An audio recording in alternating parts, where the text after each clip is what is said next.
Hello guys, hello people, welcome back to this YouTube channel K&G TV for another celebrity news and social media wahala. If today is the first time you're coming across my YouTube channel or you're stopping across my video, good morning, good afternoon, good evening, depending on where you're watching from. May God bless you as you set in. So my beautiful people, this is a heart-touching story of a 14-year-old Keren and how she went to her untimely death. So I go leave una make una watch the video, but before that, please, if you've not subscribed to this YouTube channel, do me a favor by clicking on the red subscribe button and turning on your post notification so that whenever I upload a video, you'll be amongst the first to be notified. Write in the comment section what you think about the video and don't forget to give it a thumbs up. I'll see you on my next video. As of now, I'm out. One love. All this story started on the 18th of June, on a Friday, when my daughter sent a message and later called that we should come and pick her for medical attention, that she has an eye infection.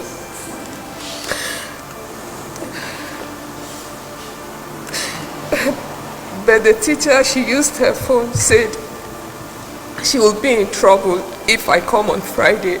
So the next day being a call day, Saturday, I can call and come and pick her. So the next day I called the matron in their clinic and told her my daughter had called complaining of an eye infection. So I would like to come and pick her. And she said yes. My daughter had come to her on Thursday and said the eye, from her words, she said my daughter told her that, "Matron, this my eye has started again." But she said if I would, she was using an allergy drop for her, which wasn't working. So I said yes, it can be an allergy, so I would love to come and pick her.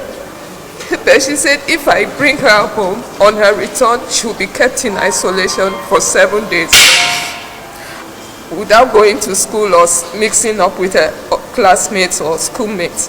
So I didn't want that for her. So she said there was an alternative of me paying and then the school bringing her to the clinic for treatment and taking her back. That was the very first time I heard of that, because I've been taking her out even for medical checkups. So I agreed to that and they brought her to me at NISA Premier. They attended to her. They brought her in company of a nurse, a teacher, and there was another kid in the car. So when she asked why I didn't come to pick her and I explained to her, she said that the kid in the car was given an exit to go and attend her mom's birthday. And that she has never stayed in isolation after going back to school. So I said, I was surprised when we had finished her medication and it was time for her to go back with them. She asked me, "Mommy, are you still leaving me to go back with these people?"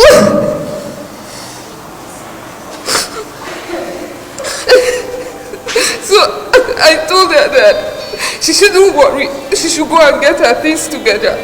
I will secure an exit from the principal and then come and pick her. So when she left, I called the principal and the principal asked if she was still there with me. I said no, she had to go and pick her things. And then I secured the exit for her. He said, "When you get to the school, call me, madam." When I got to the school, I called the principal and he won't pick. So I called the matron and the matron said, since they've established that it's a bacterial infection, they will take care of her. I shouldn't bother. I should go back home. I called the principal and the principal said, the matron said they can take care of her. And if I take her, she will stay in isolation for 5 days. So I actually turned and was going back when she called, my daughter called through the school phone. And she started crying that, "Mommy, I thought I said you should come and pick me." I said I can, but the school wouldn't let me. So when she was crying, I got angry. But she asked to speak with my brother who was with me. After they had ended the call, I asked my brother what she said. And he said She said, you people don't even know why I'm asking you to come and pick me, and you're going back without me. And the house mother told my brother that she couldn't even walk to school on Wednesday, 16th. That's the Wednesday before the Saturday. That she had to be supported by her friends to go and write a test, which she wrote crying, and advised that we disregard whatever the matron is telling us and come and get her. So at that point, I asked my brother we should go back and pick her. I tried reaching the matron and the principal several, but they wouldn't pick. So I sent a text message asking that she be released to me.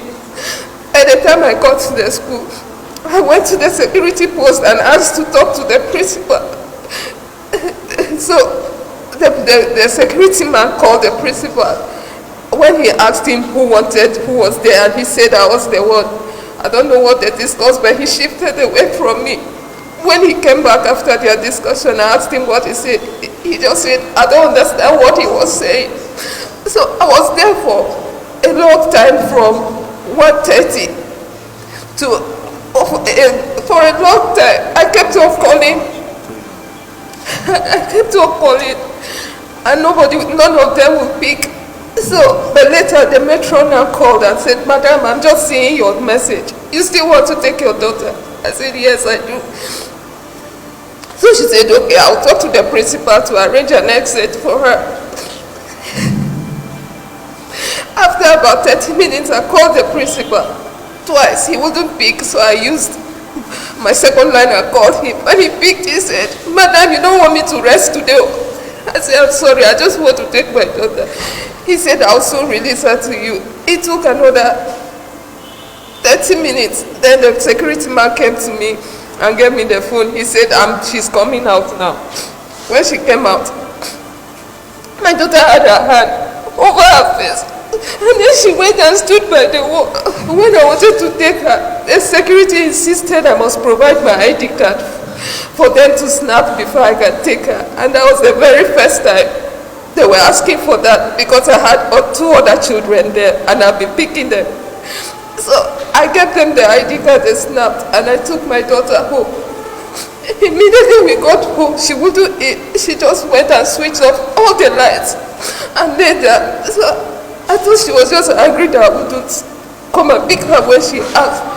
I asked her, they said you couldn't walk to school. What happened? She said my eye was the problem. Then I said, so who helped you to school? She said her house mother and 2 of her friends. So the next day, which was Sunday, she was home with us, but in the evening, I noticed that she wasn't looking too well. I told her we'll go to the hospital tomorrow. But by 11 p.m., she came to me that she vomited. She now laid in my room with me.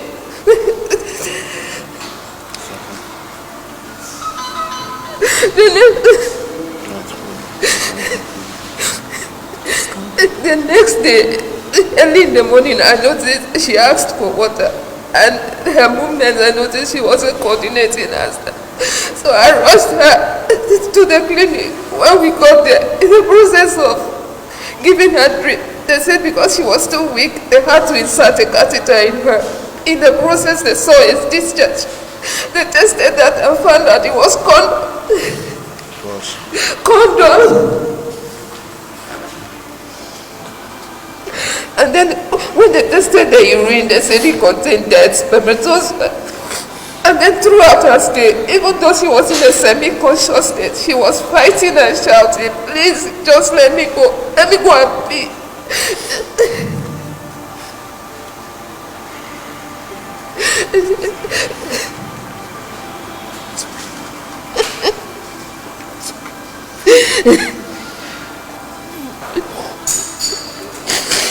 Why did you call her Keren? She died early hours of Tuesday. She just left.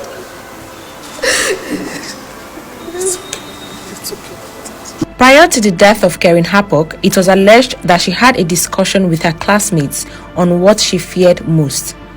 She was quoted to have said what she feared most was rape. She also went ahead to mark a passage in the Bible which suggests the fear was not unfounded. Her mother said while she was going through her daughter's belongings after her death, she found Keren's Bible and discovered that she marked Job 3:18, which according to her signified that she might have been raped. And one of the markings was Job 3 from verse 18, verse 25 of it says, "For the thing I greatly feared has come upon me, and what I dreaded has happened to me. I am not at ease, nor am I quiet. I have no rest, for trouble comes."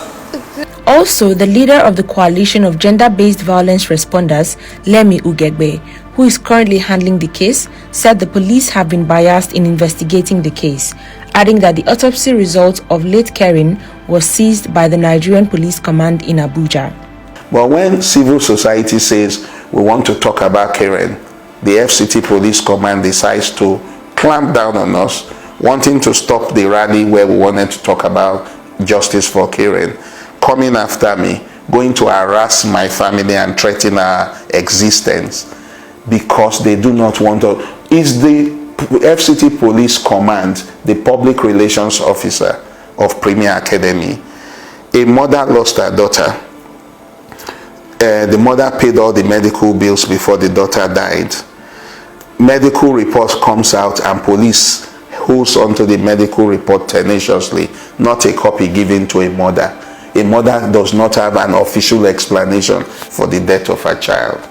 She has to get the explanation from the back door because the police, according to them, do not want her to, to give the press, the media, the medical report. In the course of investigation, Roots TV obtained an audio recording allegedly made by an alumnus of Premier Academy.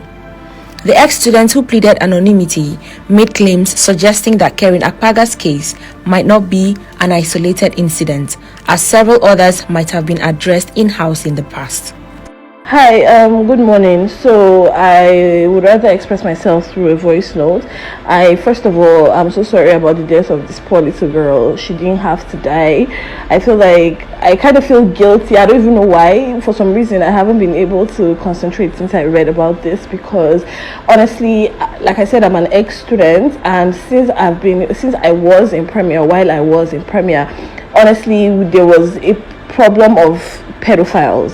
Like, I can say that as of now, as of today, I'm very sure that they still have,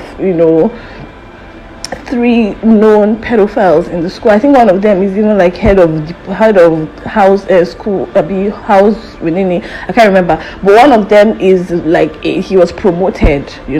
So I'm so sorry for this girl's death. It's really sad she had to die. But please, if there's anything I could do to help, if there's anything, if you need someone to I don't know, anything I can do to help, please just let me know, because I feel for some reason very guilty for not reporting all those staff that way. It wasn't even just, it was staff and drivers and cleaners. It was a whole bunch of pedophiles in the school that were taking care of kids. And the vice principal knew about it, the ED, that short woman, she knew about, they all knew about it, but everybody just kept it hush hush, hush hush hush. I know of only one teacher that was while I was there, that is actually 2, Mr. Alade and this Hausa teacher. They were both sacked. Mr. Alade was sacked because he tried to, one girl from my set, he wanted her to come to his office for obviously right, and she reported, and the other staff literally chastised this girl and said that she was seducing this grown-ass man. Anyway, at the end of the day, he ended up getting sacked. Also, the Hausa teacher that was teaching us Hausa when I was in junior secondary school, he was known to be telling girls, oh, your boobs is like Nicki Minaj, oh, your hips is like he literally would sexualize children for his own pleasure. He was also sacked, right? So I would say that Premier Academy is guilty of carelessness and negligence to their students when it comes to having pedophiles around, period. As an ex-student, I can testify that Premier has a very terrible habit of not taking sexual harassment serious.